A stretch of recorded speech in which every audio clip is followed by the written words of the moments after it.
नमस्कार सगळ्यांना. नमस्कार मॅडम. नमस्कार मॅडम. नमस्कार मॅडम. नमस्कार मॅडम. नमस्कार मॅडम. नमस्ते नमस्ते. विद्या घे हा सगळ्यांना. हो, घेते मॅडम. आता आज तारीख आहे 16. रवी कधी बदलतो माहिती आहे का? रवी संक्रांत कधी होते? कशी काढायची गणिताने शिकवलंय तुम्हाला मी. आता संध्याकाळचं 5चं टायमिंग घ्या आजचं. रवी किती अंशावरती होता ते बघा. तर रवी 29 अंश 41 कला त्याच्यावरती होता. लिहा 29 41. रवी आज आज 5:30 वाजता. 5 वाजता 29.41 कला. आता 30 कला बाकी व्हायला किती कला बाकी राहिल्या? 30 कला व्हायला किती कला बाकी आहेत?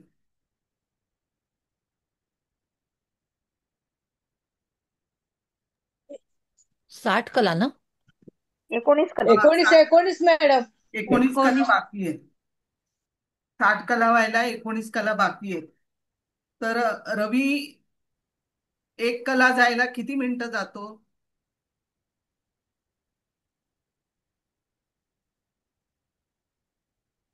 रवी 1 अंश एका दिवसाला. एक कला जायला किती मिनिटं घेतो?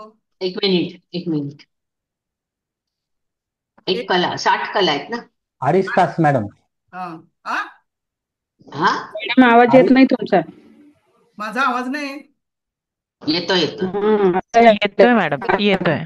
मॅडम. एक कला जायला रवीला 2.5 मिनिटं. 24 मिनिटं लागतात. एक कला रवीला जायला 24 मिनिटं लागतात. तर आता 19 कला बाकी आहेत. तर 19 × 24 करा किती होतात बघा. 19 कला बाकी आहेत ना जायला. तर 19 × 24. 6 तास 480 मिनिटं. 7 तास. 7.8 आलं ना? नाही, 456 आले. एकोणीस हा, 19 × 24 किती? 1976. 456 झाले ना? हा. हो. हा हो. हा. 456 आले. 456 आले. आता दक्षिणायनमध्ये रवी 58 कला चालतो, 60 कला जात नाही, म्हणून 16 17 तारीख घेतो दक्षिणायनमध्ये. म्हणून 16 आणि 17 तारखेला स्लो असतो रवी. तर 58 कला ह्याच्या आहेत दक्षिणायनमध्ये. तर 456 जे आले त्याच्यामध्ये डिवायडेड बाय 58 करा. 7.8. 7.8. आता 8चं 48. जे 8 राहिले आहेत ना त्याला 60ने मल्टिप्लाय करायचं तर 48 मिनिटं राहिली. म्हणजे 7 तास 48 मिनिटं. 7 तास 48 मिनिटाने रवी चेंज होईल. हा. तर आता आपण 5:30चा टायमिंग घेतलेला, 5:30चा टायमिंग घेतलेला. तर 5:30 मध्ये 7 तास 48 मिनिटं ऍड केले तर 17 तारीख उजाडेल. तो किती होता? 12:30. 7 नि 5 12. 12:30 रात्रीचे झाले आणि हे 48 प्लस केले तर 1 वाजून रात्री 1 किंवा 1:30 वाजता तो बदलेल रवी. रात्री 17 तारखेला आजच्या दिवशी 17 तारखेला रात्री 1:30 वाजता बदलेल रवी. बरोबर आहे? समजलं हम्म. का? हम्म.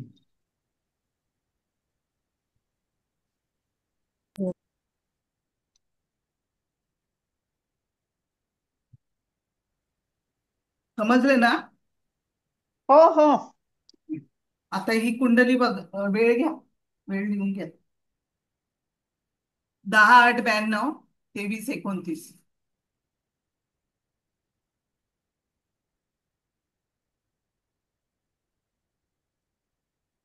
मुंबई.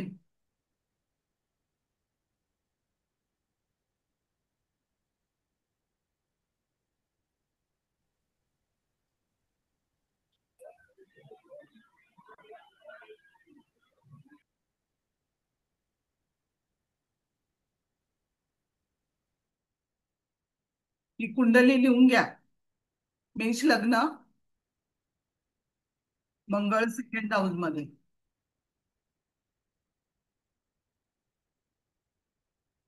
केतू थर्ड, तिसऱ्या स्थानात केतू, चतुर्थात रवी बुध, पंचमात शुक्र गुरु, भाग्यामध्ये चंद्र नेपच्यून हर्षल राहू, दशमात शनी आणि 12व्या स्थानात मांगली.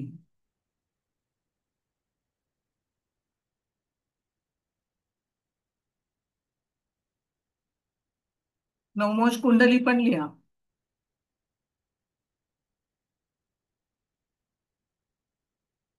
सिंह लग्न,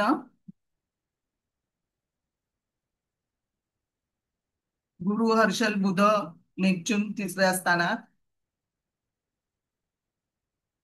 चतुर्थात चंद्र केतू, सप्तमात रवी, दशमात मंगळ राहू आणि व्ययस्थानामध्ये शनी शुक्र.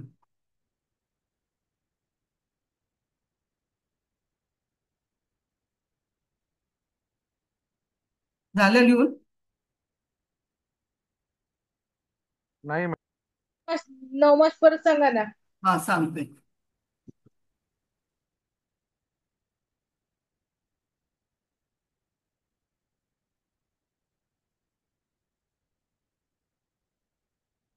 सिंह लग्न,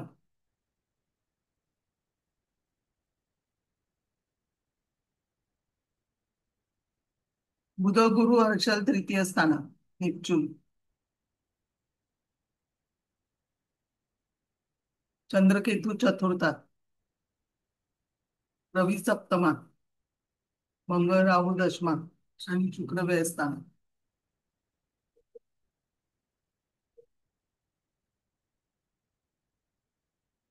झालं? होय.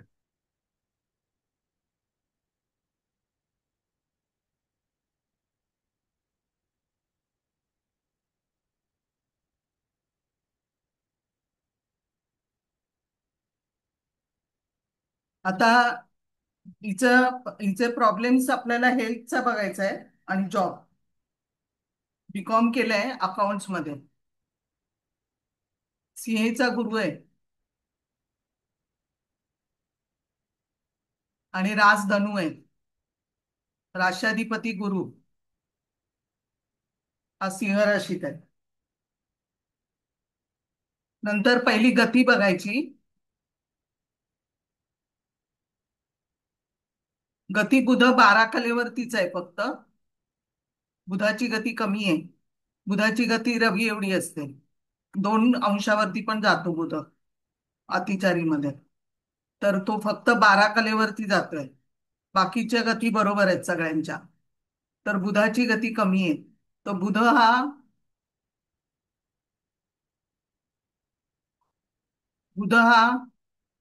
रवीच्या पुढे आहे. 24 अंशाचा बुध आहे. 24 अंशाचा रवी आहे आणि बुध 12 आहे.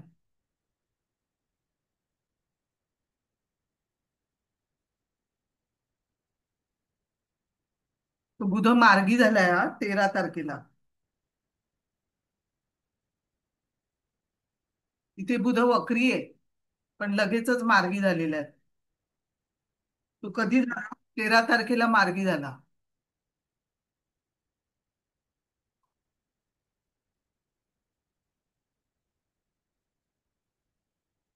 म्हणजे 2 दिवसांनी मार्गी झाला. आता लग्न 15 अंशाचं आहे आणि मंगळ जो आहे तो 16 अंशाचा म्हणजे भावारंभी आला. म्हणजे धनभावारंभी मंगळ आहे. नवमोंशात ज्या युत्या आल्या आहेत आता मंगळ आणि राहू, ही शनी राहूची युती होऊन गेलेली आहे. म्हणजे 1991 ला झाली असणार. 92चा जन्म आहे. ती होऊन गेलेली युती आहे.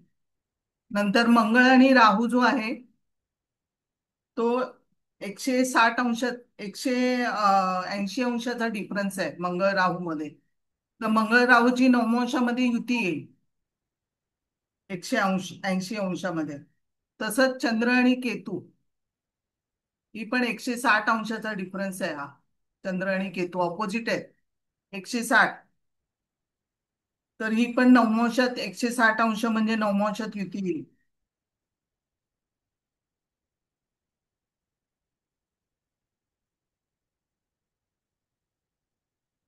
नक्षत्र बघितलं तर रवी आश्लेषामध्ये आहे, शुक्र मघामध्ये आहे. ही नक्षत्र जरा खराब आहे आणि मूळमध्ये राहू आहे.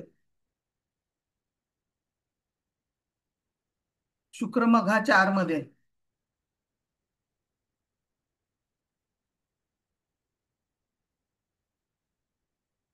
लग्न मेष आहे, रास धनु आहे.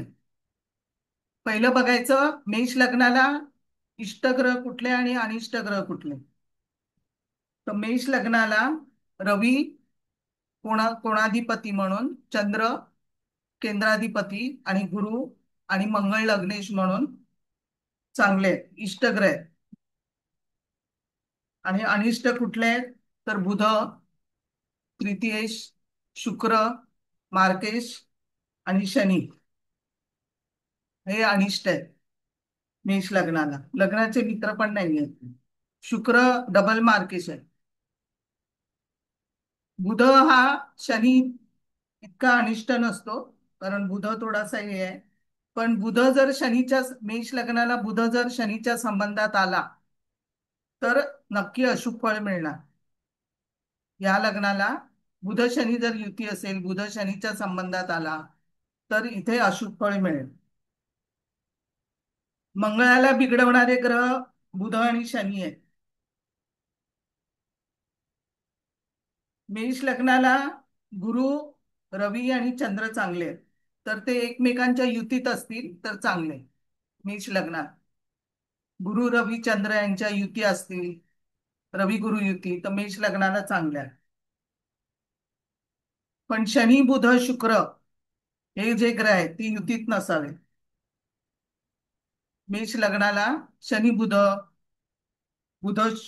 शनी बुध शुक्र हे युतीमध्ये नसावे.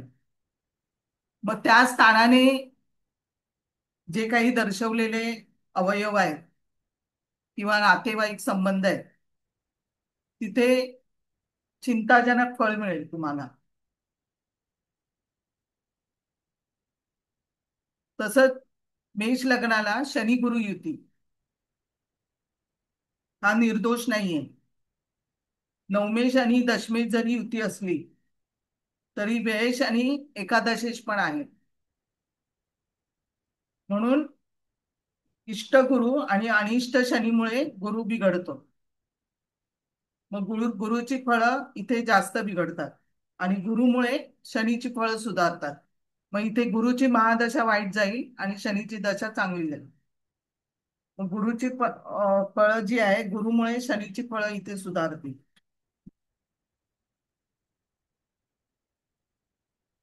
मग नवमेश आणि दशमेश म्हणून काही चांगली फळं मिळाली विद्येच्या बाबतीमध्ये, धनात ह्याच्या बाबतीमध्ये, विद्या अर्जन किंवा व्यवसाय, तरी काही बाबतीमध्ये ती युती ही नुकसान दर्शवते.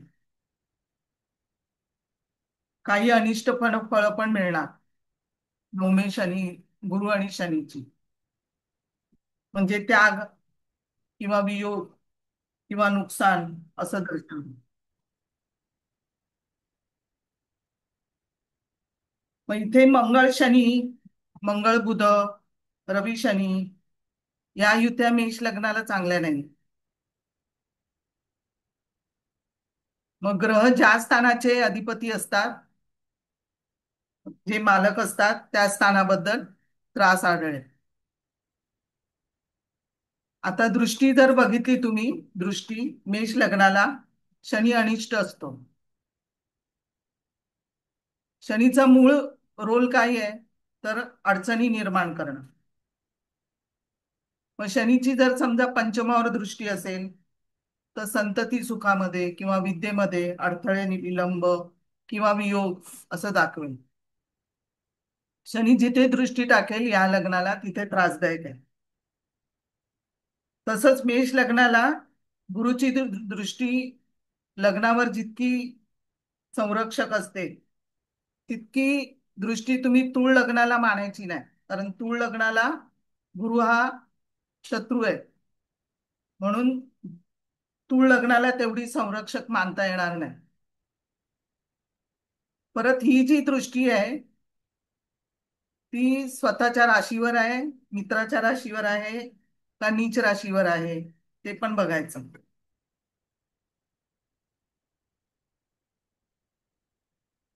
मग ग्रह जर राशीबली असेल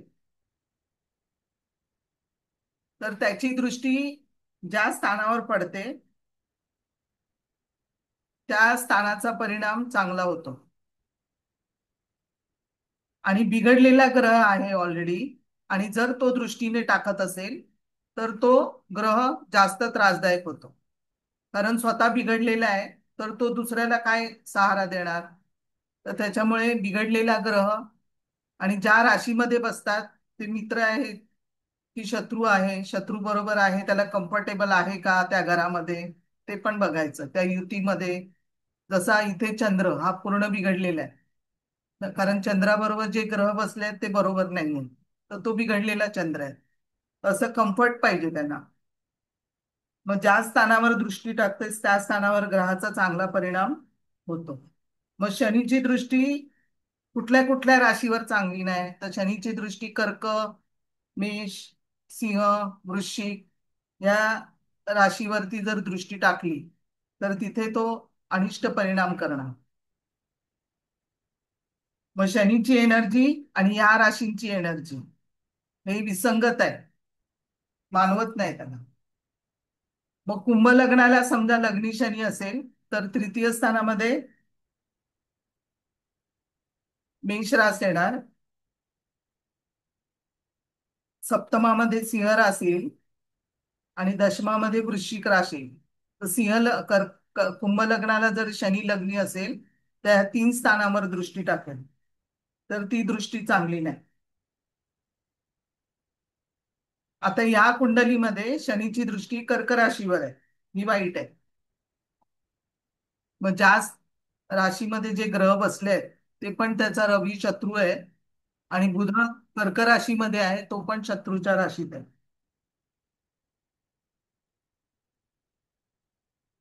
आणि मंगळाची दृष्टी आहे ती गुरुवर शुक्रावरती आहे, आणि चंद्र राहूवरती पण मंगळाची दृष्टी आहे. लग्नेश मंगळ हा वर्गोत्तम आहे, वृषभेचा वृषभ नवमाश रोहिणीचं दुसरं चरण आहे. हा मंगळ नवमाश कुंडलीमध्ये बघितलं तर राहूयुक्त झालेला आहे.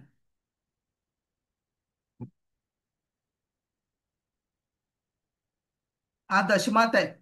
दशम स्थान कुठल्या स्थानात बसलाय ते पण महत्वाचं आहे, आणि दशम स्थान खराब केलेलं आहे. बरं, राहू कुठल्या नक्षत्रातला आहे, तर मूळ नक्षत्रातला आहे. तर हा मूळ नक्षत्रातल्या राहू बरोबर हा मंगळ बसलेला आहे, त्याच्यामुळे लग्नेश हा पूर्ण बिघडलेला आहे.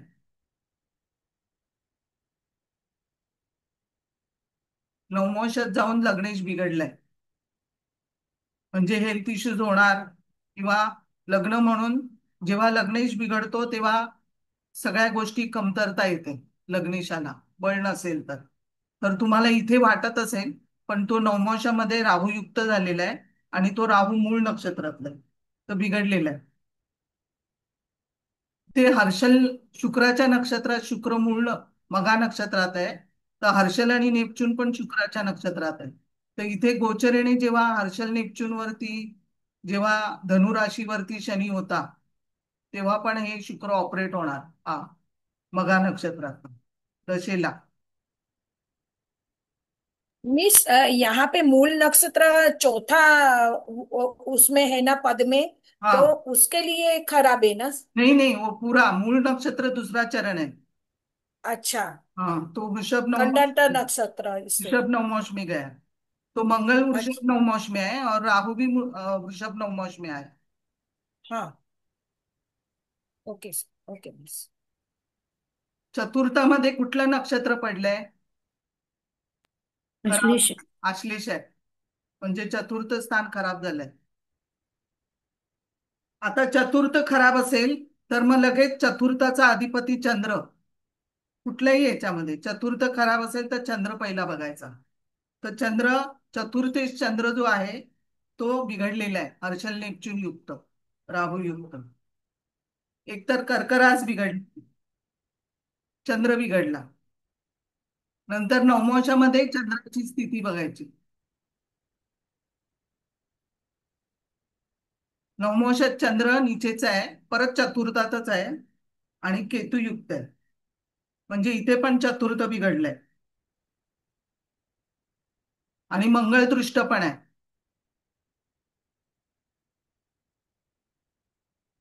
शिवाय नवमांश कुंडलीमध्ये कर्क राशीमध्ये शनी आणि शुक्र आहे.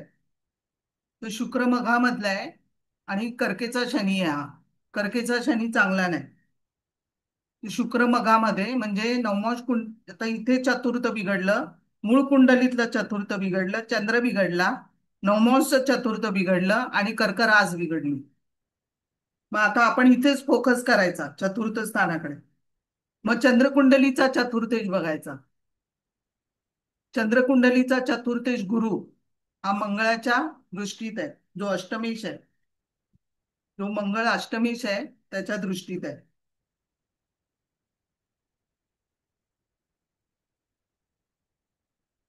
त्यानंतर चतुर्थ स्थानामध्ये आश्लेषा नक्षत्र आहे, तर बुधाची स्थिती बघायची. आश्लेषा असेल तर नक्षत्र स्वामी बुध, तो तपासायचा. तर रवी जेव्हा बसलेला आहे तो कोणाबरोबर बसलाय, एक तर ह्या लग्नाला बुध चांगला नाही आणि तो षष्टेश होऊन रवी बरोबर बसलेला आहे आणि शिवाय तो शनीच्या दृष्टीत आहे. तर रवी बिघडला, आरोग्याचा कारक रवी बिघडला आणि बुध जो आहे तो स्तंभी आहे, पूर्ण 2 दिवसांनी मार्गी झालेला आहे, तर स्तंभी आहे. आणि षष्टेशा बरोबर रवी बसलेला आहे आणि शनीच्या दृष्टीत आहे. बरं, शुक्र गुरु ज्या राशीमध्ये बसले, शुक्र आणि गुरु, त्याचा लॉर्ड रवी हा पण दूषित आहे. मंगळ ज्या राशीत बसले त्याचा अधिपती शुक्र हा मार्केश मघा नक्षत्र. आता कर्क रास बिघडली, आश्लेषा नक्षत्र इथे आहे.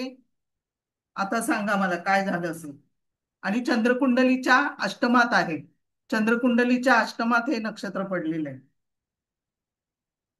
चंद्रकुंडलीचा अष्टमेश जो आहे चंद्र, धनुराशीला चंद्र बघायचा नेहमी, कारण धनु राशीचा अष्टमेश आहे, तो राशाधिपतीचा अष्टमेश चंद्र आपण बिघडलेला आहे. म्हणजे रवी बिघडला, चंद्र बिघडला. आता मला सांगा काय झालं असेल. Breast cancer. बरोबर, बरोबर. आता हिला ब्रेस्ट कॅन्सर झाला. आता हे सोपं झालं की नाही सांगायला तुम्हाला, कसा फोकस केला. मग असंच सांगायचं. किती म्हणजे दाखवलं तुम्हाला सगळं ह्याने अँगलने, तेव्हा तुम्हाला सोपं झालं सांगायला. तर ब्रेस्ट कॅन्सर झाला हिला. आता आणखीन स्तंभी म्हणून बुध आहे, तर आणखी जॉबच्या बाबतीमध्ये काय सांगाल. तर षष्टेश आहे तो बुध, स्तंभी आहे, शनीच्या दृष्टीत आहे. मग जर इथे षष्टेश म्हणून हा बिघडलेला आहे ना बुध, षष्टेश बुध शनीच्या दृष्टीत स्तंभी आहे. मग चंद्रकुंडलीकडून षष्टेश बघा. चंद्रकुंडलीचा षष्टेश कोण आहे. शुक्र आहे मगामध्ये. शुक्र मघामध्ये आहे, म्हणजे इथला जॉब असेल का. नाही, कारण लग्नाचा बुध स्तंभी आहे, चंद्रकुंडलीचा षष्टेश शुक्र मघा नक्षत्रात आहे, तर हिला जॉब नाहीये, जॉब गेला आणि त्याच्यानंतर जॉब कधी हिने केला पण नाही.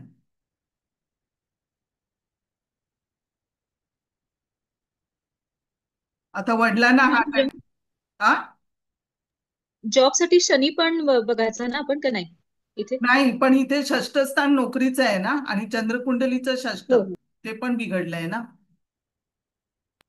हो हो बरोबर. हं. तर त्याच्यामुळे जॉब नाही हिला. आता वडिलांच्या बाबतीमध्ये शनी एकतर दशमात आहे, मी तुम्हाला सांगितलं तर नवमोष कुंडलीच्या दशमामध्ये जर रवी बिघडला इकडे तर वडिलांची स्थिती बघायची. तर इथे मंगळ आणि राहू आहे दशम स्थानामध्ये. हा राहू मूळ नक्षत्रातला आहे आणि जो वडील आहे कारक ग्रह तो आश्लेषामध्ये आहे.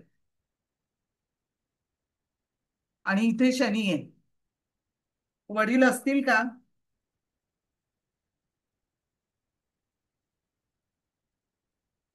नाही मॅडम.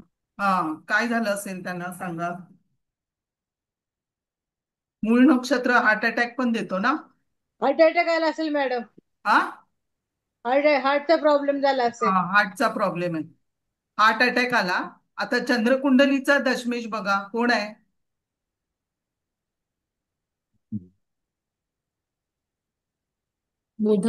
बुध स्तंभी आहे, शनीच्या दृष्टीत आहे. मग वडील नाहीये तिला, वडिलांना हार्ट अटॅक आलाय. आता सप्तम, आता जर समजा आपण आणखीन खोलात गेलं तर इथे चतुर्थ स्थान हे सासऱ्यांचं पण झालं ना. आणि तिथे आश्लेषा नक्षत्र स्वभावाला थोडस त्रासदायक आहे. आश्लेषा म्हणजे माझं ते माझं, तुझं पण आहे ते माझं. आणि पझेसिव्ह नक्षत्र आहे हे. एकदम पझेसिव्ह असतात. म्हणजे त्यांना नवऱ्याने इथे तिथे बघितलेलं स्वतःकडेच बघायला पाहिजे, मग रडून दाखवणार. मग असं सगळं आश्लेषामध्ये जरा थोडासा स्वभाव त्रासदायक आहे हा आश्लेषाचा. तर चंद्राच्या सप्तमाचं दशम हे वडिलांचं सासऱ्यांचं स्थान. तर सासरे हिला त्रासदायक झालेले आहेत खूप.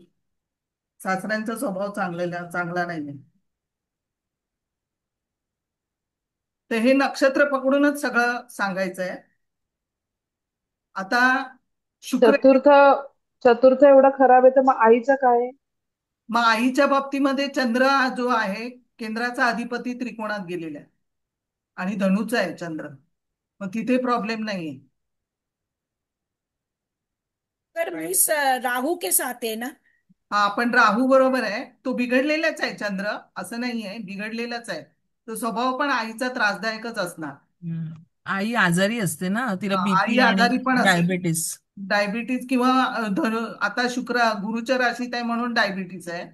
आणि त्रासदायक स्वभाव असणार किंवा पडली वगैरे असेल, असं पण असेल. हात फ्रॅक्चर होणं वगैरे पण असेल. नाही, त्रासदायक असेल स्वभाव आईचा. हा, आता इथे चतुर्थ स्थानामध्ये बिघडलेला ग्रह कारकत्वानुसार किंवा व्यक्तीच्या मनामध्ये इन्सिक्युरिटी निर्माण करतो. जर चतुर्थ बिघडलं तर, चतुर्थ जेव्हा बिघडतं आपलं तेव्हा तेव्हा इन्सिक्युरिटी निर्माण होते. त्यामुळे जीवनातले जे काही धोके किंवा नकारात्मक गोष्टी ती पटकन टिपायची सवय लागते. नकारात्मक गोष्टी जर तुमचं चतुर्थ चतुर्थ म्हणजे सगळं तुमचं मन, आनंद, ते पटकन म्हणजे नकारात्मक गोष्टी जास्त पटकन टिपायची सवय असते. म्हणजे आनंदी राहत नाही. मग चतुर्थात जेवढे क्रूर ग्रह बिघडलेले असतील तितक्या तुमच्या बालपणीच्या आठवणी जे आहेत ते आठवणी ज्या असतात त्या लक्षात राहतात. म्हणजे ते ओरखडे जे असतात ते टिकून राहतात तिथे. म्हणजे दशम स्थान जर बहरलेला वृक्ष आहे तर चतुर्थ स्थान हे या वृक्षाची मुळे आहेत पूर्णपणे. तर इथे सगळी मुळे आहेत. तुमच्या बालपणीच्या आठवणी म्हणा, बालपण, सुख, सगळं हे चतुर्थ स्थान आहे. ते बिघडायला नाही पाहिजे. मग चतुर्थातल्या रवीवर शनीची दृष्टी आहे. चतुर्थातल्या जो काही रवी बसलाय त्यावर शनीची दृष्टी आहे. त्याच्यामुळे अधिकार मिळण्यास अडचणी किंवा वरिष्ठांकडून त्रास किंवा मतभेद, संघर्ष हे सगळे निर्माण होतात. किंवा शनीची दृष्टी असल्यामुळे घरामध्ये एखाद्याची सेवा करावं लागणं किंवा वृद्ध व्यक्तीची सेवा करावं लागणं. हे शनी जिथे जिथे दृष्टी टाकतो तिथे तिथे तुमचे कष्ट असतात. मग घरामध्ये कष्ट असणार. मग घरामध्ये एखाद्या वृद्ध व्यक्तींची सेवा वगैरे हे सगळे कष्ट काढावे लागतात. मिस शनि ही श्रवण नक्षत्र में है ना, हा, शनी इसके लिए अच्छा है. वो. हाँ, हा, आणि शनी श्रवण मध्ये सेवा करणं आहे. सेवा श्रवण करना. नक्षत्र सेवेचं आहे नक्षत्र आहे. तर सेवा करणं हे शनीकडे आहे. तर ती लागतेच सेवा करायला म्हाताऱ्यांची. तर आता जर गोचर बघितलं तर बरोबर गुरुवरनं केतू चाललाय. 23 अंशाचा गुरु आता केतू आहे. 23 अंशाचा तर गुरुवरनं केतू जाणं म्हणजे गुरु कोणाचा अधिपती आहे तर व्ययश आहे. व्ययश गुरुवरनं केतू जातोय, तर एकतर अध्यात्मासाठी चांगलं आहे, किंवा भाग्येश म्हणून गुरु केतूच्या ह्याच्यात आहे, तर अध्यात्मासाठी वगैरे किंवा तीर्थयात्रेसाठी असं साठी चांगलं आहे. शनीची दृष्टी आता लग्नेशावरती आहे. शनीची दशा जर बघितली आता आता हिला जो प्रॉब्लेम झाला तो राहूच्याच दशेत झालेला असणार.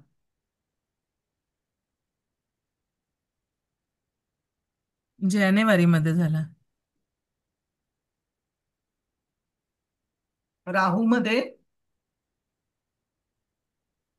शनी अंतर्दशेमध्ये. आता बुधाची चालू आहे.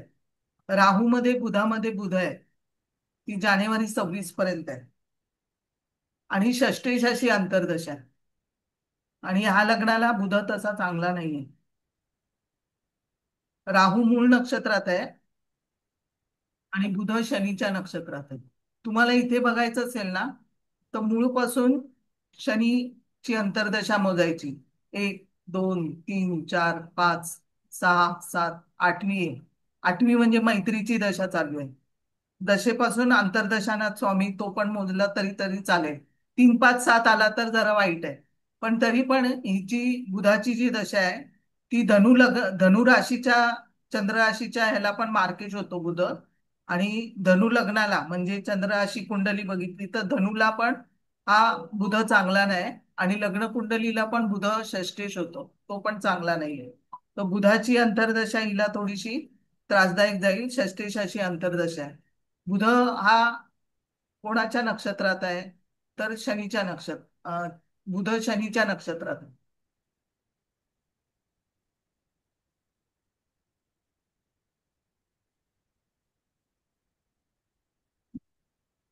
आता केतू ज्या राशीमध्ये आहे, केतू त्याचा अधिपती बुध पण स्तंभी आहे. आता जर पुढचं गोचर काढलं तर बुधानंतर केतूनंतर शुक्र येईल. तर राहू मध्ये बुधामध्ये शुक्र विदशा येईल. 20/5/2026 गोचर जर बघितलं, मेचं गोचर, मे 2026. तर राहू 10 अंशाचा असेल आणि केतू पण 10 अंशाचा, तेव्हा तो शुक्रावरून जाईल केतू. आणि विदशा स्वामी शुक्र असणार त्या दिवशी. मे 2026ला विदशा स्वामी शुक्र आहे. तो शुक्र 10 अंशाचा केतू असणार आणि विदशा स्वामीवरून शुक्रावरून केतू जाणार आहे.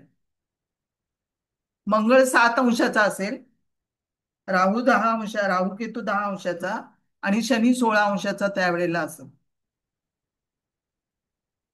शनी मिने 16 अंशाचा, आणि ह्या शनी मिनेचा 16 अंश ह्या मंगळाचा 16 अंशावरती दृष्टी असेल, एक्झॅक्ट अंशात्मक.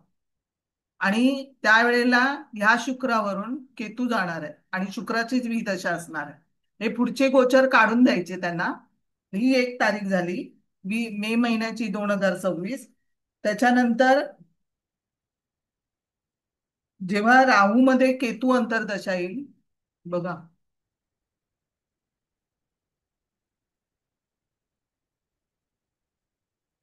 राहू मध्ये ही केतू येईल, ती वाईट जाणार. कारण इथे मघा आणि मूळ मध्ये 2 ग्रह आहेत, शुक्र आणि राहू, ते ऑपरेट होणार. तर राहू मध्ये ही केतू अंतर्दशा 2028 ची ही वाईट जाणार. तर त्या दिवशी त्यावेळेचं गोचर बघितलं तर एप्रिल पासून चालू होते. तर एप्रिलमध्ये 2028ला जर गोचर बघितलं तर राहू केतू 4 अंशाचे असणार आहे, आणि हा केतू 4 अंशाचा आहे, राहू 4 अंशाचा आहे. आणि मकरेमध्ये असणार आहे, आणि कर्केमध्ये केतू असणार 4 अंशाचा.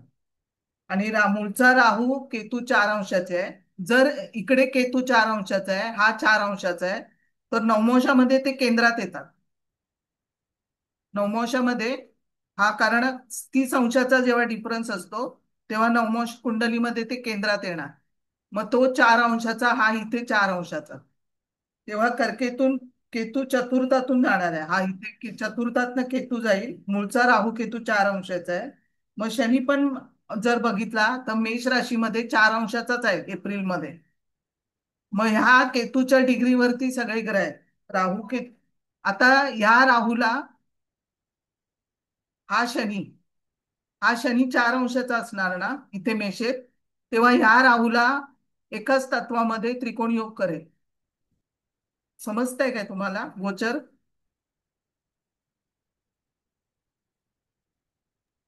हो मॅडम. हो होय कळतंय मॅडम. मॅडम. हा जेव्हा शनी येस मिस. जेव्हा शनी इथे 4 अंशाचा असणार तेव्हा या राहूला तो त्रिकोण योग करेल. आणि मूळचा जो राहू केतू आहेत ते 4 अंशाचे आहेत. शनी 4 अंशाचा असेल बरोबर एप्रिलमध्ये, आणि तेव्हा तो त्रिकोण योग करेल. आणि मंगळ जो आहे तो मीन राशीमध्ये 16 अंशाचा असणार, आणि तो मीनेमधल्या या बुधाला त्रिकोण योग करेल. मंगळाने बुधाशी, हा लग्नेश मंगळाचा बुधाशी षष्टेश मंगळाशी त्रिकोण योग करेल. आणि हा मंगळ त्याच वेळेला 16 अंशाचा असणार. मूळचा मंगळ 16 अंशाचा आहे एप्रिलमध्ये. हा मिनेमध्ये मंगळ असणार 16 अंशाचा, मूळचा मंगळ 16 अंशाचा. हा मंगळ बुधाला त्रिकोणी योग करणार षष्टेशाला. लग्नेश आणि एकाच तत्वामध्ये येणार आहेत.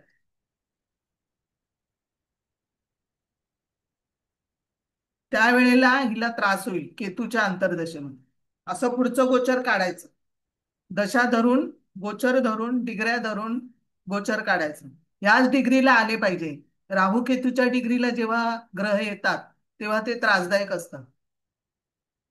आणि त्याच डिग्रीला शनी येणं, त्याच डिग्रीला मंगळ येणं, ते थोडस एक्झॅक्ट पूर्ण जमलेलं आहे सगळं म्हणजे गोचर.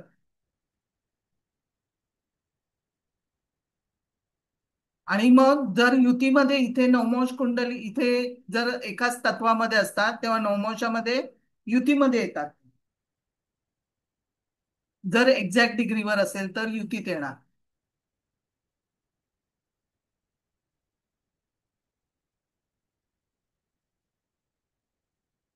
ते हे कळलं काय तुम्हाला? हो मॅडम. हो. नवमोश कुंडलीमध्ये पण गुरु बिघडलेला आहे. गुरु बुध हर्षल नेपच्यून. शनी शुक्र इथे हे आहेत, खराब आहे. रवी कुंभेचा आला. त्रिशांश कुंडली पण बघा.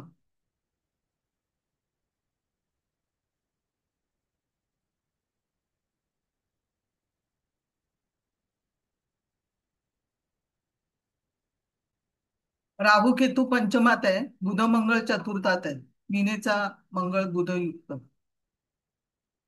लग्नेश जो आहे मंगळ मूळचा तो शत्रुग्रहाबरोबर बसलाय. मंगळाची राहू केतू पंचमात आहे आणि रवी शनी युती. तर इथे पण थोडस खराब आहे. हा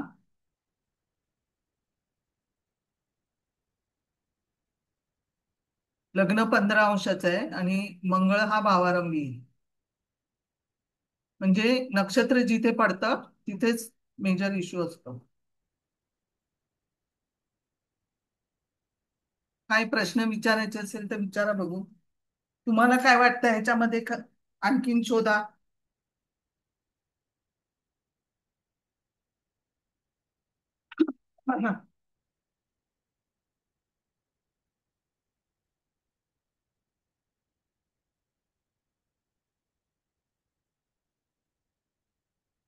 विचारा.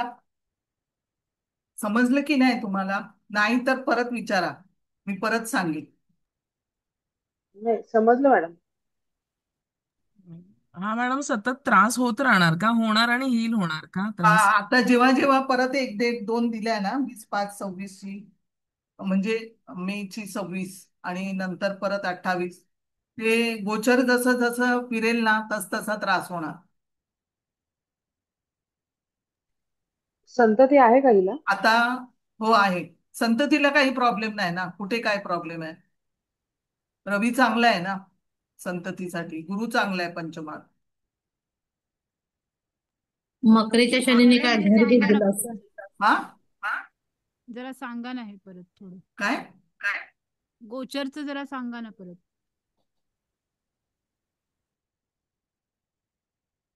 20 तारखेचं जे मेचं जे गोचर आहे मेच्या गोचरमध्ये दशा पहिली बघा, राहूमध्ये बुधामध्ये शुक्र आहे मे मध्ये. दाखवू काय दशा? गोचर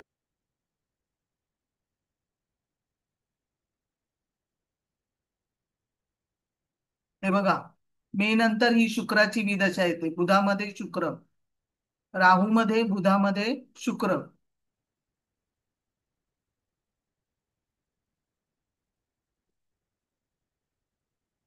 राहू त्यावेळेला मे मध्ये 10 अंशाचा असणार आहे आणि हा जो शुक्र आहे, विदशा स्वामी शुक्र आहे जो आपण पकडलाय, तो 10 अंशाचा आहे. आणि केतू आता सिंहेतनं चाललाय ना, तर बरोबर विदशा स्वामीवरून शुक्र जाणार आहे. शुक्र मघा नक्षत्रातला इथे कॅन्सरसाठी, ब्रेस्टसाठी सौंदर्य घालवेल. एकतर शत्रू राशीतला आणि मघामधला कॅन्सरसाठी पूरक आहे. तर इथे शुक्र जेव्हा बिघडतो तेव्हा ब्रेस्ट कॅन्सरसाठी सांगू शकता, कारण शुक्र सौंदर्य घालवेल इकडे. तर इथे केतू जाणार आहे शुक्रावरून. तर एखाद वेळेस परत तिची केतू काय करणार? केतू एकतर तुम्हाला हॉस्पिटलमध्ये जाऊन एक्सरे वगैरे काढावा लागतो. केतू केतू म्हणजे तुमचं लॅब, म्हणजे पूर्ण लॅब असते ना ती, म्हणजे तिथे केतू दरवेळेला एक्सरे काढा किंवा बायोप्सी करा किंवा हे हे सगळं केतू करतो. तर केतू जेव्हा शुक्रावरून जाईल तेव्हा ती बायोप्सी तरी होईल, काहीतरी होईल. मग जेव्हा ह्या शुक्रावरून जाईल तेव्हा, तर शुक्र हा लग्नेत जिथे बसलाय त्याचा लॉर्ड आहे तो शुक्र, त्याच्यावरनं बरोबर केतू जाणार आहे. आणि ब्रेस्ट कॅन्सरचं ऑपरेशन झालंय का तिचं? नाही झालेलं नाही अजून, तर ते पण होऊ शकतं. अच्छा. मंगळाची दृष्टी आहे शुक्रावर आणि अष्टमेश आहे तो. अष्टमेश मंगळाची दृष्टी आहे, तर सर्जरीसाठी पूरक आहे. तर मंगळ तेव्हा 7 अंशाचा असणार आणि शनी 16 अंशाचा असणार. मूळचा मंगळ 16 अंशाचा आहे आणि मंगळ 7 अंशाचा असेल त्यावेळेला. त्याच्यानंतरचं जे गोचर आहे ते 2028 मेच आहे. त्याच्यामध्ये राहूमध्ये केतू अंतर्दशा येणार. तर त्यावेळेला राहू केतू 4 अंशाचे असणार आहे. मूळचा राहू केतू 4 अंशाचे, पण इथे कर्केत असणार आहे केतू आणि राहू असणार इकडे मकरेत. 2026 ला 28 ला 2028 ला 4 अंशाचा असणार. आता हा मूळचा 4 अंशाचा आहे, हा 4 अंशाचा आहे, तर नवमोशात केंद्रात येणार नाही.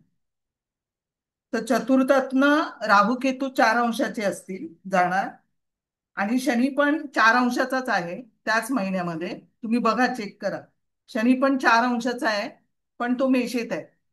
मेषेत शनी आहे, तो दृष्टीने केतूला दृष्टी टाकेल आणि शनीला दृष्टी टाकेल. आणि राहूला त्रिकोणी, मुळात काय करेल तो शनी? राहूला त्रिकोणी उठेल. हा शनी 4 अंशाचा आहे ना, या राहूला तो त्रिकोणी योगात येईल. म्हणजे नवमांशामध्ये बरोबर शनी आणि राहूची युती येणार. जशी शनी आणि राहूची युती नवमांश कुंडलीमध्ये ती चांगली नाही, आणि ती कुठे येईल? तर वृषभ नवमांशातच येणार.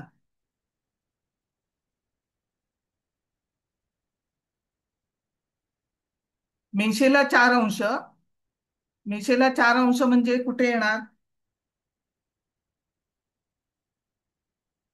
अश्विनीचं दुसरं चरण, वृषभ आहेत. वृषभ नवमांश येईल. आणि हा मूळचा राहू वृषभ नवमांशात आहे, म्हणजे शनी आणि राहू परत इथे येणार आहे नवमांशामध्ये. तर जेव्हा शनी मंगळ राहू हे असे सगळे येतील, ते दृष्टीने सगळे इथे बघणार चतुर्थाला, आणि वृषभ रास त्याने पण खराब केली.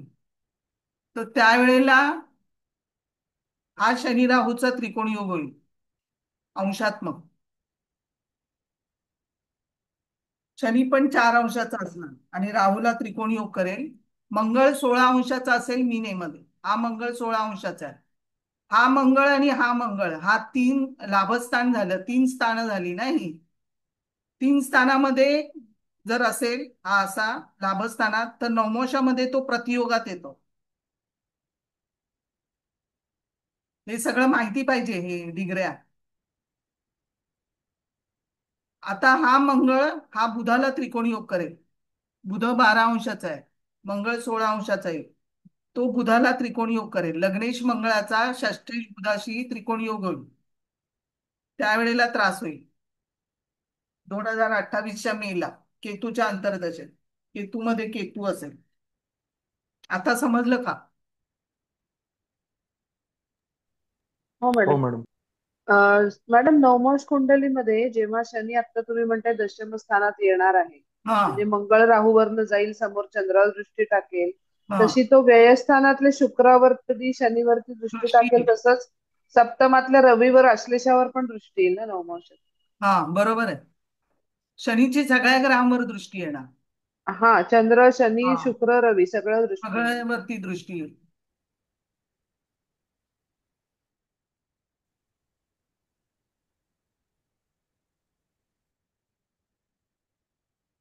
मॅडम ते जॉबचं कधी होईल? जॉबचं नाही होणार हिचं. नाही होणार. नाही, अजिबात नाही. बुधस्तंभी आहे.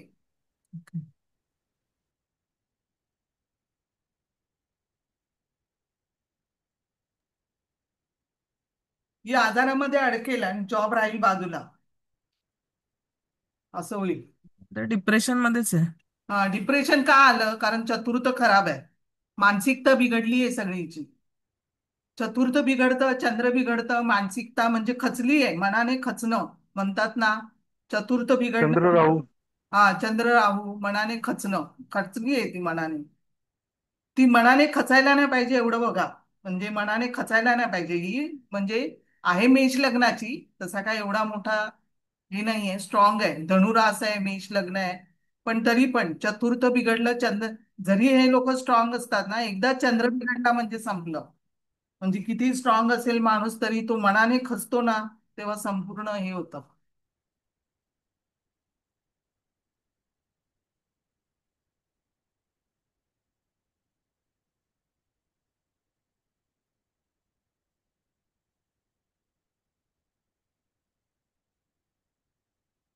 काय विचारायचं आहे?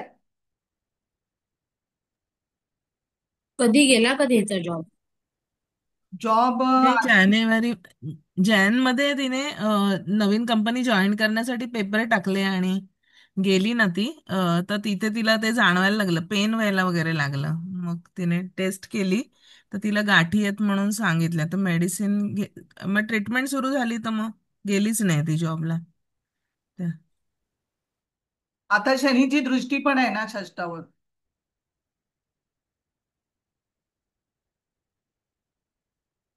आणि धनुराशीवर आहे, चंद्रावर आहे. जोपर्यंत चंद्रावर दृष्टी आहे तोपर्यंत त्रासदायक आहे. आणि मूळ नक्षत्रावर आहे. आता बघा, मूळ नक्षत्र आजचा शनी 4 अंशाचा आहे आजचा, आणि हा राहू 4 अंशाचा आहे. तर बरोबर शनी दृष्टीने राहूला पाहतोय आता मूळ नक्षत्राला. तर जोपर्यंत राहू 0 डिग्री वरती येईल शनी, आणि परत वक्री होईल. 7 अंश पाठी जातो, 7 अंशावरती तो वक्री झालेला. 7 अंशावर वक्री होतो तेव्हा 0 अंशावरती येणार, आणि 0 अंशावरून परत तो रिटर्न जाईल, परत 0 अंशावरून परत येईल. त्यावेळेला परत राहूला परत हे करेल. आजचा पण राहू 4 अंशाचा, शनी 4 अंशाचा आहे. तर दृष्टीने तिथे टाकता येतो आता. आणि आता गुरुवरनं केतू चाललाय 23 अंशाचा. मॅडम, पंचमेश रवी आहे तो आश्लेषामध्ये, आणि चंद्रकुंडलीचा पंचमेश मंगळ तो पण मघा कशामध्ये गेलाय तो? नाही, रोहिणी 2 मध्ये. रोहिणीमध्ये. हा. हं. तर ह्या आश्लेषामुळे मुलाला काही त्रास होईल का? म्हणजे न्यूमोनिया, कफ, सर्दी हे सगळं होऊ हा, शकतं. ते असतं, कफ सर्दी असते. ते होणार. आश्लेषा आहे ना, आश्लेषामध्ये नागिन पण होते. हा, अरे वा. उष्णता असते शरीरामध्ये. हम्म. याची देवता सर्प आहे. हीट झाली की होतं शरीरामध्ये. शिवाय या मंगळाची दृष्टी गुरुवरती आहे.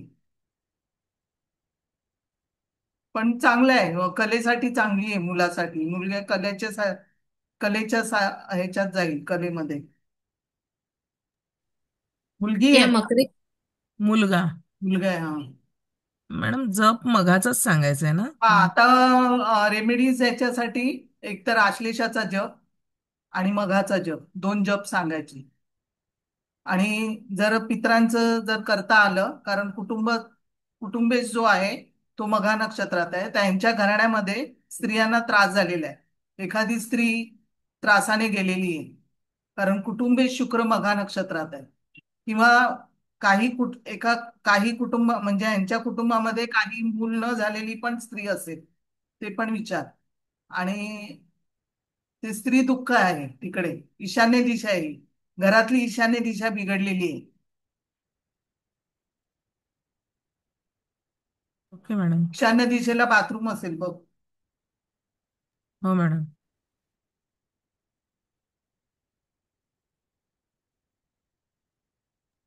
मॅडम स्त्री दुःखासाठी आता काय म्हणालात, मग त्यांना काय उपाय द्यायचा आपण?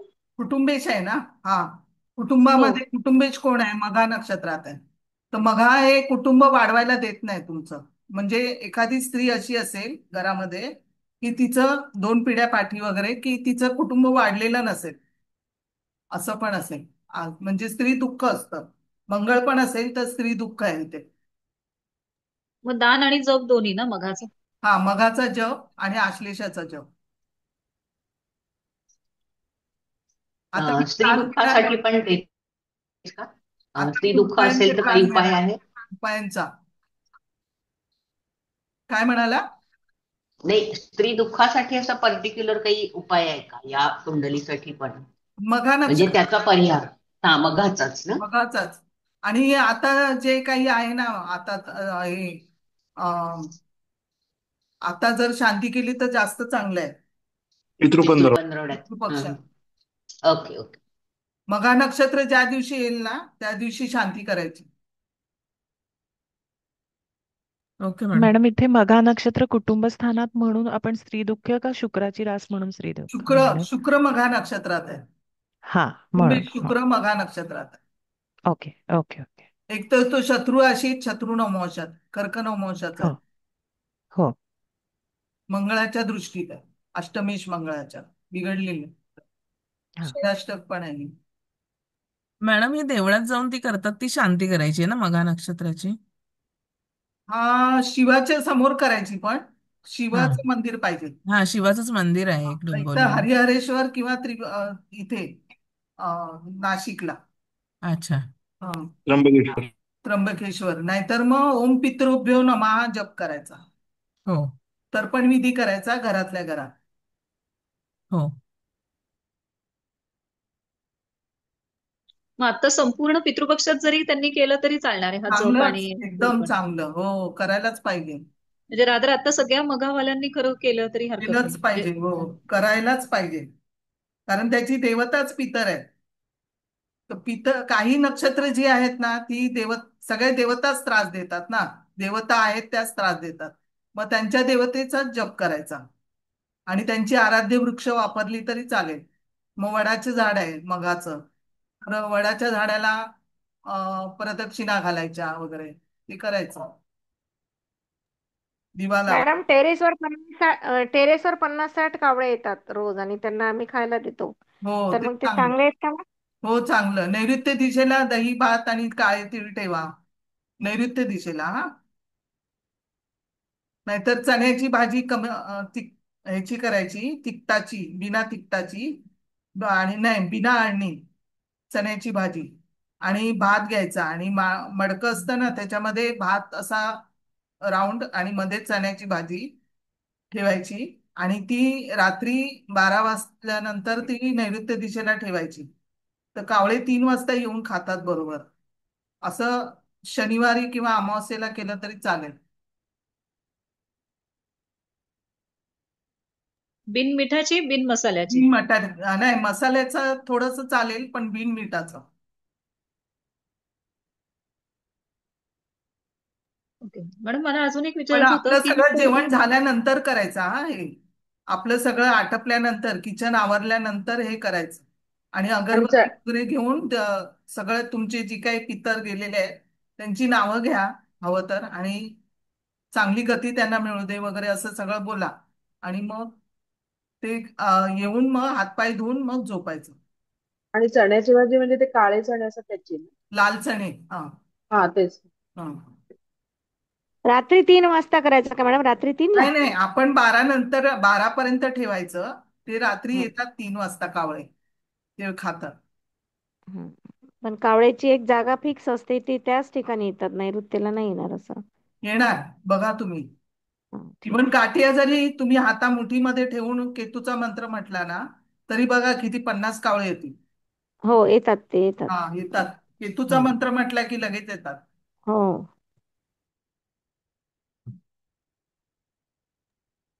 मॅडम मला अजून एक विचारायचं होतं की हे तर्पण विधी आपण जो आता म्हणजे पितृपक्षात मघावाल्यांना करायला सांगतो, हा. पण नेमकं त्याच दरम्यान सुतक पण आलं तर मग आता हे करावं की नाही करावं?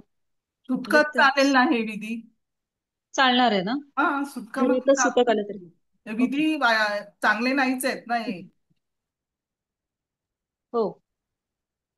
मग ते आपल्याला पितर कसे आपल्याला चांगल्या मार्गाने गेलेले नसतील ना, तर ते वर येऊ देत नाही आपल्याला. म्हणून तो तर त्रासदायक आहे. जेव्हा अशा कुंडलीमध्ये पडतं ना हे नक्षत्र, तर ते त्रासदायक आहे. आता आश्लेषा असेल तर सापाची स्वप्न पण पडतात. खूप जणांना विचारले तर पडतात स्वप्न त्यांना सापाची. तर ते गेल्या कुठेतरी काहीतरी असतं ते कनेक्शन. ह्याच्यामध्ये काय विचारायचं आहे? मॅडम नैऋत्य दिशेला आपण त्या पदामध्ये पितरांची ठेवतो ना, दिशा आहे, म्हणजे पितरांची दिशा आहे. हो पितरांची हा. दिशा त्या हा. पदामध्ये. त्या पदावरती ठेवायचं. 270. मॅडम आता पुढची घ्या ना. हा. मॅडम ह्या शनिवारी केलं तर चालेल ना, तसं अमावास्या पण आहे ना ती. हा. हा, चालेल ना. हा. सांग तिला करायला. आणि कॉमनली आपण सगळ्यांनी केलं तरी चालतं ना असं, हो हो, चालेल. चण्याची भाजी देऊन. हा. हा.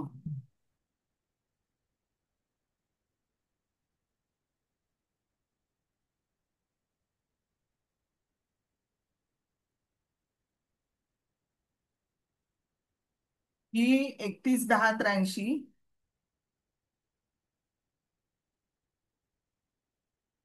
सकाळी 8:28 मुंबई.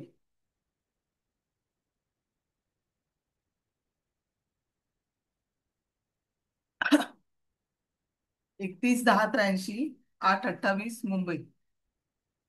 हे अनन्य योगाबद्दल सांगते जरा. परिवर्तन योग. आता वृश्चिक लग्न आहे, लिहून घ्या.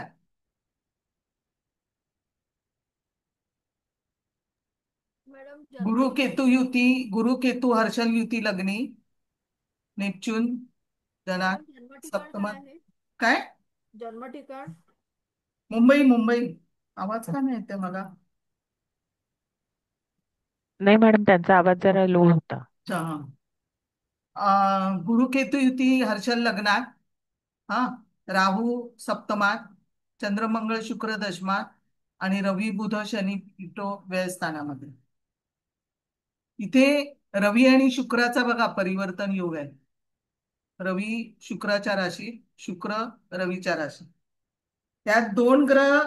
रवी परिवर्तन योग म्हणजे काय, तर दोन ग्रह एकमेकाचे मित्र असतात की शत्रू असतात, ते पहिलं बघायचं.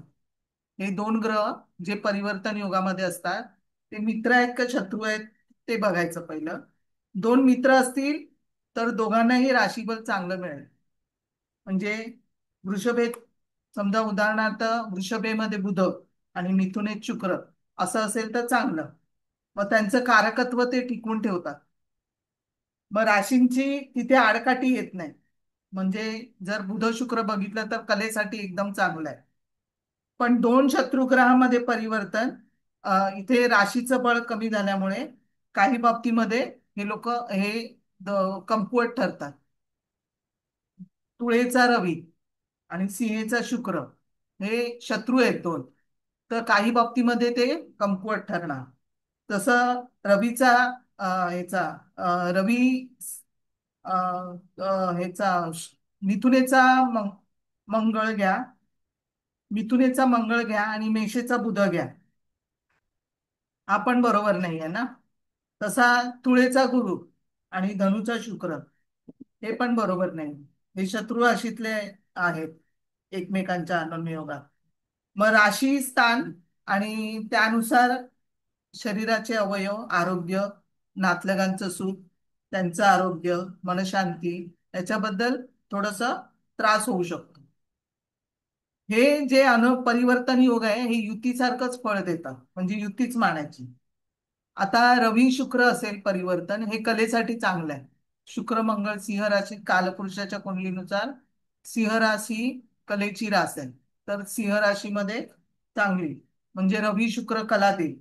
रवी मंगळ काय देईल परिवर्तन, तर धडाडी देईल, जिद्द देईल, ऊर्जा देईल, जोश देईल, किंवा पराक्रम, राग, जबरदस्ती किंवा गर्व.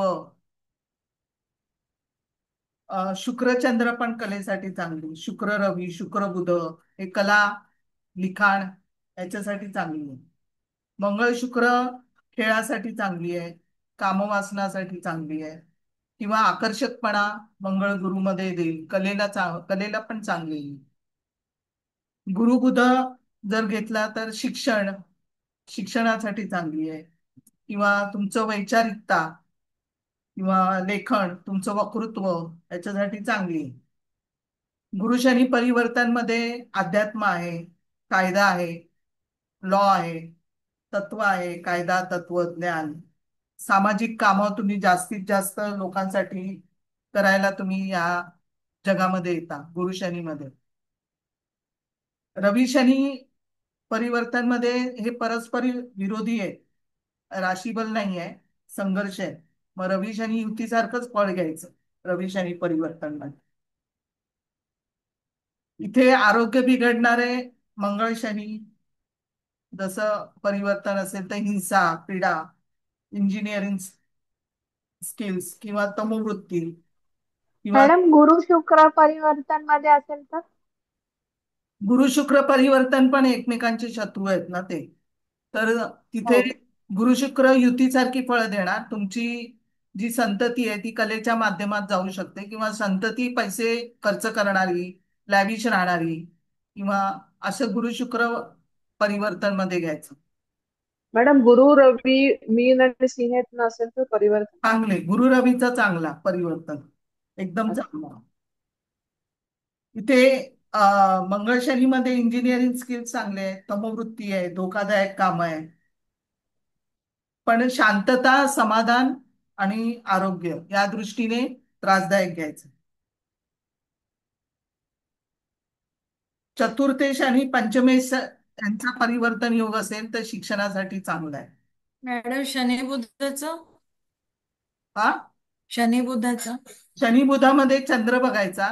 शनी बुध चिकाटी जास्त देईल. शनी बुधामध्ये चंद्र फक्त बिघडलेला नाही पाहिजे, मग थोडस, नाही तर मग निगेटिव्हिटी बुधाकडे वाढते. म्हणजे सगळ्या गोष्टी खूप विचार करून करणं. बुध शनी हा विरक्त ग्रह आहे आणि मॅच्युअर्ड ग्रह आहे. मग बुध पण शनी सारखाच मॅच्युअर्ड वागणार, बुध पण शनी सारखाच वागणार. जसं शनीची कारकत्व आहेत ना, तसंच बुध पण तसाच वागणार. म्हणजे चिकाटी एक तर देईल आणि एकदम मॅच्युअर्ड ग्रहाप्रमाणे मॅच्युअर पण. कारण माझं मिथुन लग्न आहे ना, तर माझा शनी म्हणजे मिथुनेत आहे आणि बुध हा कुंभेत आहे. बेत आहे, हा चांगलं आहे. हुशारी देणार, वायुतत्वातनं झालेलं आहे, तर चांगलं आहे. तिथेच गुरु पण आहे, रवी पण आहे आणि बुध पण आहे कुंभेत. चांगलं आहे. मग बुद्धिमत्तेसाठी चांगलं आहे हा. तर चतुर्थेश आणि पंचमेश हा शिक्षणासाठी चांगला आहे, 2 शुभ स्थान आहे. आणि 3, 9, 12 मध्ये झाला तर प्रवासासाठी चांगला आहे. 3, 12 मध्ये झाला तर भावंडासाठी वाईट आहे. आणि 6, 10 मध्ये झाला तर नोकरीसाठी चांगला आहे परिवर्तन म्हणून, पण वडिलांच्या आरोग्यासाठी वाईट आहे, किंवा मामा मावशीची मदत मिळू शकते. म्हणजे दुसरं स्थान, चतुर्थ स्थान, चतुर्थ सप्तम स्थान, दुसरं सप्तम स्थान, 2 आणि 7 हे संसाराशी निगडीत आहे. 1, 6 असेल तर आजाराबाबतीमध्ये वाईट आहे. असं हे सगळं घ्यायचं. हा, आता या कुंड परिवर्तन योग असा घ्यायचा. आता ह्या कुंडलीमध्ये दशम आणि व्ययमध्ये झालेला आहे. हा, दशमात आणि व्ययस्थानामध्ये. तर दशमाचा संबंध व्ययशाशी, तर ही डॉक्टरसाठी चांगली आहे किंवा इम्पोर्ट एक्सपोर्टसाठी चांगली आहे. तर पहिलं शिक्षण स्थान बघूया, शिक्षण काय झालं असेल. तर चतुर्थ आणि पंचम आणि नवम हे शिक्षणासाठी आहे. तर लग्न वृश्चिक आहे. हा, लग्न वृश्चिक आहे, रास सिंह आहे. पंचमेश कोण आहे? तो गुरु आहे. एकतर तो मंगळाच्या राशीत आहे, हा विद्याकारक ग्रह आहे गुरु. तो लग्नी आहे आणि शुभ स्थानात आहे, मंगळाच्या वृश्चिक राशीमध्ये. नवमोशात तो धनु नवमोशात गेलेला आहे, चांगला आहे. म्हणजे एक तर मंगळाच्या ही वृश्चिक राशी अष्टम स्थानाची रास आहे, तर इथे मेडिकलसाठी चांगली आहे, वैद्यक मेडिकलसाठी पोषक आहे. गुरुची दृष्टी पंचमावर आहे, भाग्यावर आहे, चांगली आहे. स्वस्थानावर आहे, चांगली आहे. स्वतःच्या आणि एक उच्च राशीवरती आहे, चांगली आहे. गुरु सोबत हर्षल आणि केतू आहे. आता हे पण मेडिकल सायन्स साठी केतू हा पोषक आहे आणि हर्षल पण पोषक आहे. केतू चांगलाच पोषक आहे मेडिकल साठी. मग या लग्नावर लग्नेश आणि षष्टेश मंगळाची दृष्टी आहे. या लग्नेशी मंगळाची दृष्टी आहे. मंगळ म्हणजे 6-1चा परत संबंध आला. सिंहेचा मंगळ आहे आणि तो पण वृश्चिक नवमोशातला आहे. वृश्चिक नवमोश पण मेडिकल साठी चांगली आहे.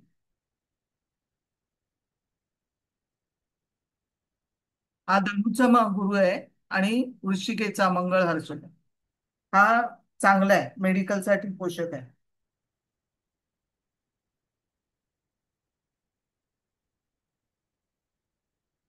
आणि गुरुवर दृष्टी आहे मंगळाची. पंचमेश गुरुवर मंगळाची, अष्टमेश हा वृश्चिकेचा लग्नेश मंगळाची दृष्टी आहे. पंचमेश आणि लग्नेशाचा संबंध आलेला आहे. पंचमेश आणि लग्नेश आणि षष्टेश म्हणून पण संबंध आहे.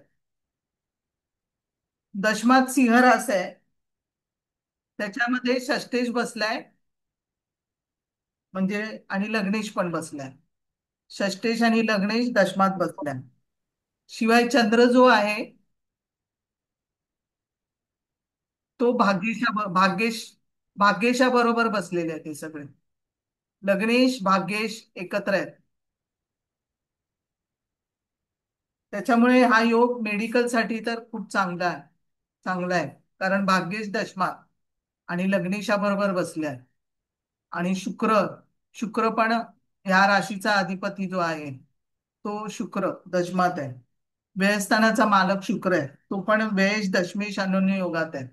व्ययश पण लग्नेशा बरोबर बसलाय.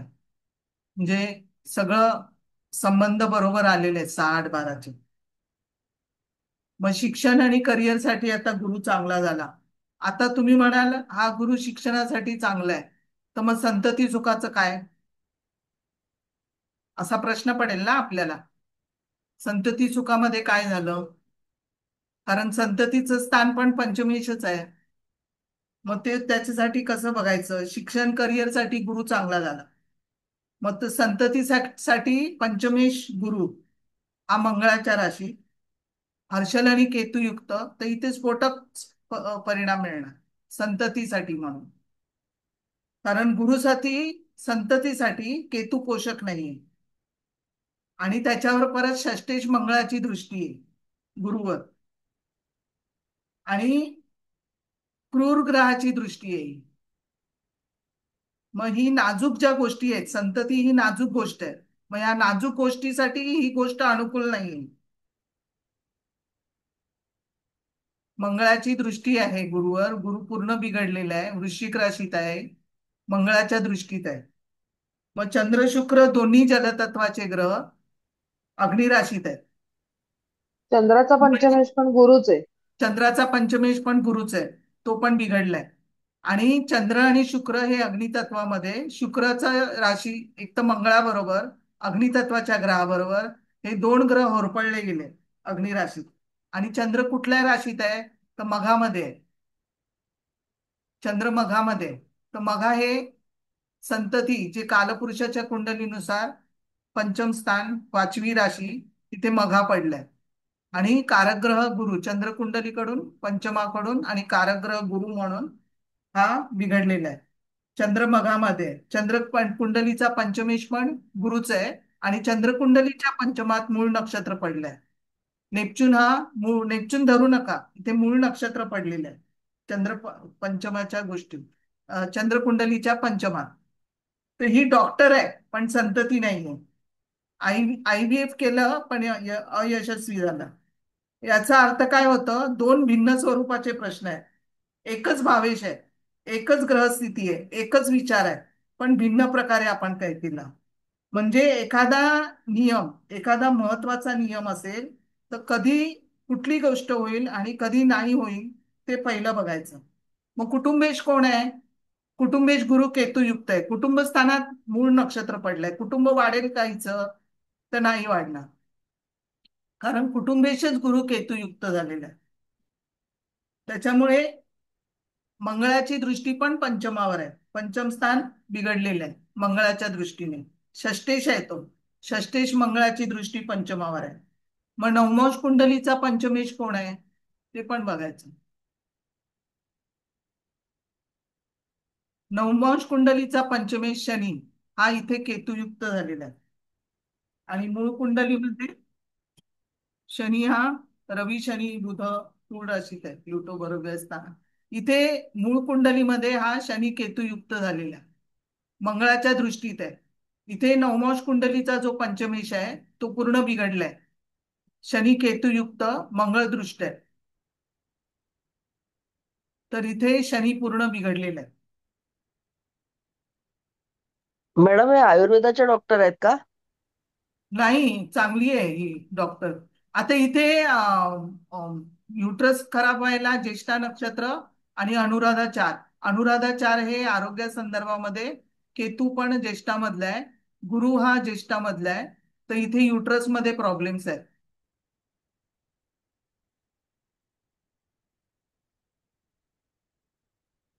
म्हणजे 2 प्रश्न आहेत, एक शिक्षण आणि संतती होईल का. मग त्रिशांश कुंडलीमध्ये पण बघा.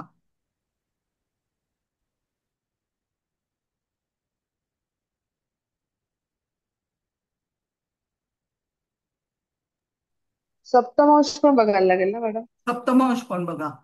आता त्रिशांश मध्ये पंचमात राहू केतू आहे, मंगळाची दृष्टी आहे. तर त्रिशांश राहू केतू एकाच राशीत असतात, तर त्रिशांश मध्ये गुरु हर्षल मीने बिघडलाय. सप्तमांश कुंडलीमध्ये चंद्रकेतू युती इथे आली आहे पंचमात. आणि पंचमेश जो शुक्र आहे तो भाग्यात आहे. इथे मंगळ मूळचा जो गुरु आहे, गुरु कारग्रह, तो पण बघायला पाहिजे.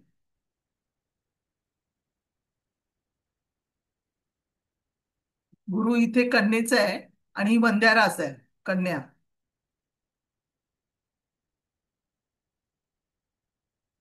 पंचमेश शुक्र भाग्यात आहे. इथे रवी शनी मंगळ रवी बिघडलेला आहे. रवी आणि बुध 2 ग्रह बिघडलेले आहेत. मॅडम त्रिशांश दाखवा तर पुन्हा. त्रिशांश मध्ये पंचमात राहू केतू आहे. सप्तमांश कुंडलीचा लग्नेश बुध अष्टमात बिघडलाय. हा अष्टमात बिघडलाय. हा लग्नेश जो आहे तो बुध अष्टमात बिघडलाय, रवी शनी मंगळ युक्त. गुरु कन्येचा बरोबर नाही, निर्बली आहे. कुंभेचा शुक्र पण बरोबर नाही धरत ना आपण. कुंभेचा शुक्र सप्तमांश मध्ये शुक्र तिकडे गेला ना कुंभेत. हा कुंभेत गेलाय. ही पण वंद्याच आहे थोडी सेमी म्हणजे त्यानंतरची आहे.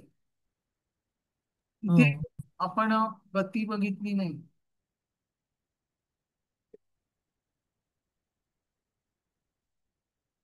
गती ही शुक्राची वक्री व्हायला चाललाय. हा शुक्र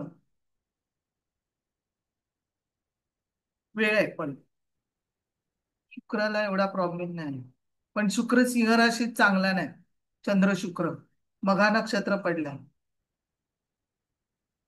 सिंहेचा शुक्र आणि तो पण धनु नवमाशातला. अग्नितत्वाचा ग्रह, जलतत्वाचा ग्रह अग्नितत्वाच्या राशीत नवमाशात. तर शुक्र तिथे होरपळणार. एक तर दक्षिण दिशा मंगळाच्या बरोबर. दिशा पण बघायची. दिशा चतुर्थ स्थान चंद्र शुक्राला मानवेल, पण दशम स्थान नाही मानवणार.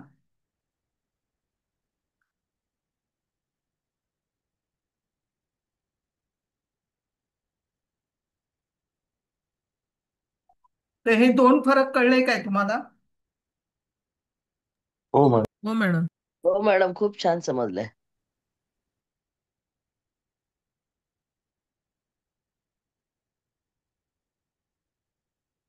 काही विचारायचं आहे? मॅडम, मला एक प्रश्न होता. हे आता पण काढू शकतो. एक मिनिट हा. जो सप्तमेश आहे तो शुक्र सिंह राशीत आहे ना, तर नवऱ्यामध्ये पण दोष आहे. हा, नवऱ्यामध्ये दोष आहे की नाही बघायला. तो सप्तमेश शुक्र पण बिघडलेला आहे. हा बोला, काय म्हणता? मॅडम, आता डिसेंबरमध्ये आपल्याकडे कुंभमेळा आहे महाराष्ट्रात. मग अशा वेळेला लग्न करायचं नसतं का? कुंभमेळा जर इथे असेल तर? कुंभमेळा असेल तर हा, लग्न करायचं नाही. मग करायचं नाही का? हो, काय माहिती नाही मला. नाही माहिती का? बरोबर. नाही हो मॅडम, आमच्या इथे मॅडम तर आहेत. नाही मॅडम, सिंहस्थामध्ये तर म्हणजे सिंह राशीत गुरु असतो आणि त्यावेळेला ते सिंहस्थ कुंभमेळा असतो तेव्हा नाही लग्न करत. हा, तेव्हा करायचं लग्न. बरोबर. हा, आणि मग मग दुसऱ्या तिथं राज्यात सिंह जाऊन राशी केलं तर चालेल का? नाही, त्यावेळेला मुहूर्त कमी असतात आणि सिंह राशीत रवी असतो त्या महिन्यात फक्त चालतं. असं काहीतरी त्याला पर्याय आहे. गुरुला बळ नसतं तेव्हा ना, हम्म. म्हणून. आमच्याकडे तर आहेत 4 लग्न आहेत बाबा.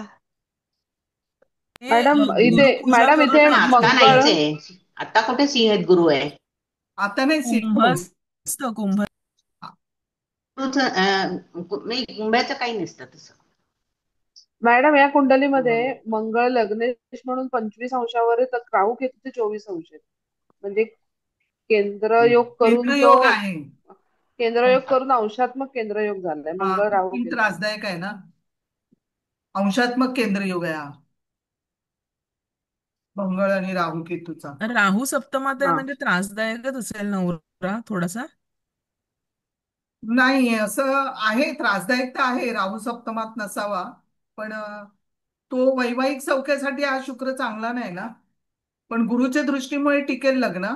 पण जो सप्तमेश आहे तो सिंह राशीचा शुक्र कुठल्याही नक्षत्रात, म्हणजे तो चांगला नाहीच आहे सिंहचा शुक्र. तो पण धनु नवमाशात, म्हणजे कमीपणा घेत नाही. त्याच्यामुळे इगो जे सिंहेचं जे गुण आहेत ना, ते शुक्रामध्ये उतरतात. मग ते वैवाहिक मध्ये प्रॉब्लेम करतात. तुम्ही रोहिणी अपोजिट अनुराधा नको म्हणालेलात ना, हा, तर हे काय बरोबर आहे. रोहिणी? हा, रोहिणी ऑपोजिट अनुराधा पण नाही पाहिजे. बरोबर आहे. आता रोहिणीचं हे राहू आहे, नाही मृगमधला आहे हा. मृगमधला चांगला आहे. मृगामध्ये. हा, पण रोहिणी ऑपोजिट अनुराधा नाही. रोहिणी दुसरं चरण आणि अनुराधाचं चतुर्थ चरण. हे असं असलं असतं ना, तर 2 वर्गोत्तम तारे समोरासमोर आले असते. ते वाईट आहे, ते एकदम वाईट. आणि राहू केतू जर आले 2 वर्गोत्तम तारे समोरासमोर, तर कॉस्मिक एनर्जी ते जास्त खेचतात. मग कालांतराने बलवान होऊन मारक ठरतात. मॅडम आता लग्नेश मंगळ आता राहू इथे रवी केतूच्या आणि शनी अंशात्मक डॉट केंद्र युती. योगात आहे. इथे आणखीन एक आहे कारण. बघा, रवी आणि शनी, रवी शनी आणि बुध हे डॉट युतीमध्ये आहेत. हे बघितलं नाही आपण. हे अशी डॉट युती एकदम वाईट आहे हा. मग हे एक मोठं कारण आहे, रवी शनी बुध. कारण पूर्ण षडवर्गांच्या कुंडल्यामध्ये सगळीकडे हे रवी शनी बुध येणार. दशमेश आहे आणि वृश्चिक लग्नाला शनी चांगला नाहीये.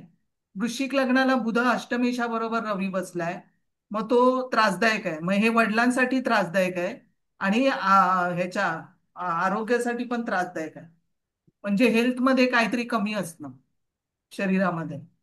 कारण एवढे कंजंक्शन मध्ये ग्रह पूर्ण शनी आणि बुध अस्त झालेले आहे. आता हे असतं मॅडम रोहिणीमध्ये कुठला ग्रह आहे? रोहिणीमध्ये नाही आहे ग्रह. नाही आता तुम्ही काहीतरी म्हणाला ना रोहिणी अनुराधा रोहिणीमध्ये असला तर रोहिणीचं दुसरं चरण हम्म. आणि अनुराधाचं चतुर्थ चरण, हे दोन वर्गोत्तम तारे समोरासमोर येतात. ओके. ते मैडम लग्नेश ये पण राहु राहू अगर सप्तम में मंगळाच्या रहेगा और गुरु की दृष्टि में है ना, क्या? तो प्रॉब्लम, ये गुरु की दृष्टि में है ना राहु, तो हा, प्रॉब्लम नाही, मतलब गुरुची ऐसे दृष्टी लग्न होगी। वाचवेल ना. हाँ वाचेल ना, हाँ हा, वही वही नहीं। आणि असं काही एवढं हे नाही झालेलं आहे, कुठे बिघडलेलं नाहीये. चंद्रकुंडलीकडून बराबर पण बघा, लग्न कुंडलीकडून चंद्रकुंडलीचा सप्तमेश आहे, तो नवऱ्यामध्ये जास्त दोष आहे याच्या. कारण ही चंद्रकुंडलीचा पण सप्तमेश आहे, तो रवी शनी बुधाच्या कंजंक्शन मध्ये आहे. हा बरोबर नाही, हे बरोबर नाही, एवढ्या युत्या, एवढ्या डॉट युत्या. ते सुद्धा राहूच्या नक्षत्रात आहेत आणि मांदी राहू शततारक म्हणजे कुंभेत आहे पण हा. शततारकामध्ये आहे. हम्म. आता ही युती जी आली आहे ती रवी बुध शनी केतू युक्त झाली, षष्टामध्ये आली. हे कंजंक्शन जेव्हा असतं ना तेव्हा परिणामकारक असतं. मग ज्या भावांचे अधिपती असतात तिथे त्रासदायक होतं. मॅडम इथे लग्नेश मंगळ काय रिझल्ट देईल राहू केतूच्या औषधात्मक केंद्रात? हा, मंगळ हा अंशात्मक राहू केतूच्या केंद्र क्लच मध्ये आलाय ना राहू केतूच्या, तो चांगला नाही. म्हणजे आरोग्यासाठी हिच्या शरीरामध्ये काहीतरी कमी आहे. तर कुठे कमी आहे? तर युट्रस मध्ये, वृश्चिक रास युट्रसची आहे, तर युट्रस मध्ये कमी आहे. हार्ट अटॅक पण येऊ शकतो हिला. मघामधला चंद्र आहे, मंगळाची दृष्टी चतुर्थावर आहे, तर हार्ट साठी पण चांगला नाहीये.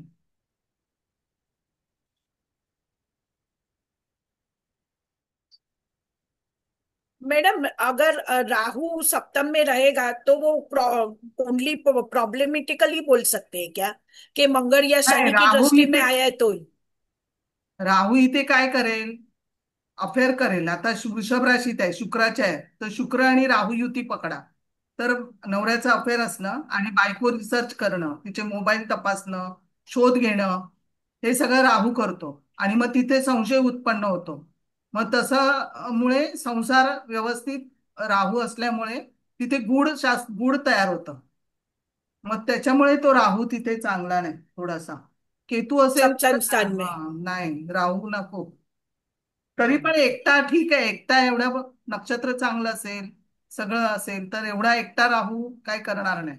मग राहू ज्या राशीमध्ये असतो त्याचा लॉर्ड आणि त्याचं नक्षत्र आणि त्याच्याबरोबर युतीत असतो, तसा तो राहू परिणाम करणार. राहू एकटा परिणाम नाही करत कधी, पण राहू ज्या राशीमध्ये बसतो त्याचा लॉर्ड नेहमी तपासायचा.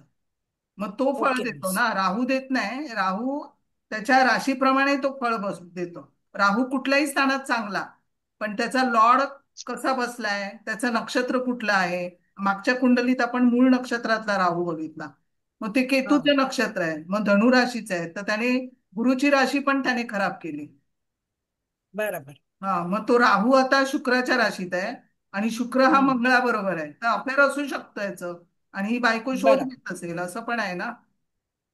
बराबर बराबर। सिंह राशी कालपुरुषाची पंचम आहे, प्रेम प्रणय, आणि त्याच्यामध्ये शुक्र मंगळ युती आहे. हेच बराबर उलट असतं तर मॅडम लग्नी राहू आणि सप्तमात केतू असतं तर? तो सप्तमात केतू चांगला नाही. मग 40 जे केतूचं म्हणजे 40-42 नंतर म्हणजे विरक्त होतो माणूस. केतू म्हणजे सापाची शेपटी, तिथे तडफडत ठेवतो, म्हणजे डिटॅचमेंट. मॅरिड लाईफ मधनं डिटॅच होतो असं? डिटॅच होतो. राहू हाव देईल आणि केतू डिटॅच करतो. ओके.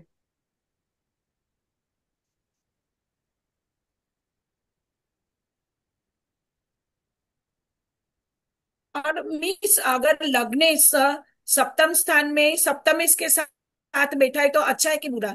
हा, लग्नेश आणि सप्तमेश दोन ऑपोजिट ग्रह आहे, हे विरुद्ध आहे, शत्रू आहेत दोन, हाँ मंगळ आणि शुक्र. हाँ मग ते चांगले हाँ आहेत. हाँ, तो वो सप्तम स्थान में लग्नेश और दोनों साथ में बैठो तो अच्छा नहीं है, नाही, राशि देख के दे। हा, पण मंगळ याच्यात बलवान आहे, अच्छा शुक्रासाठी हा मंगळ बलवान आहे. पण कालपुरुषाच्या कुंडलीनुसार मेष आणि शुक्र हे दोन समोरासमोर येतात. मग हे विवाहासाठी हे मंगळ शुक्र युती बायकोशी जास्त अटॅच असतात. जर बायकोनी दुर्लक्ष केलं तर हे लोक मात्र मग दुसरीकडे वळतात. पण ह्यांना सतत और बायकोचं अटेन्शन लागतं. मगर अगर सप्तम स्थान में मंगल और शुक्र साथ में रहेगा तो, अगर राहु नहीं रहेगा तो? मंगळ शुक्र सप्तमात चालेल ना, तर काय प्रॉब्लेम? हाँ मंगळ बरोबर नाही, शुक्र एक वेळ ठीक आहे, मंगळ तिथे धिंगाणच घालेल. अच्छा. गुरु अष्टमेशाच्या नक्षत्रात गेल्यामुळे अजून बिघडला तो. हा हा गुरु धनु नवमोशातला आहे, बुधाच्या नक्षत्रात. हा बरोबर, ते दशेला बघायचं. ठीक आहे, हा बंद करू. समजलं काय तुम्हाला? चांगला झाला लेक्चर मॅम, खूप थँक्यू छान सो झालं much. Thank you madam madam. Lecture. Thank you. Thank you madam. Good night madam. Thank you. Thank you madam. Thank you madam. Thank you madam. Madam thank you madam. Thank you madam. Thank you madam. Thank you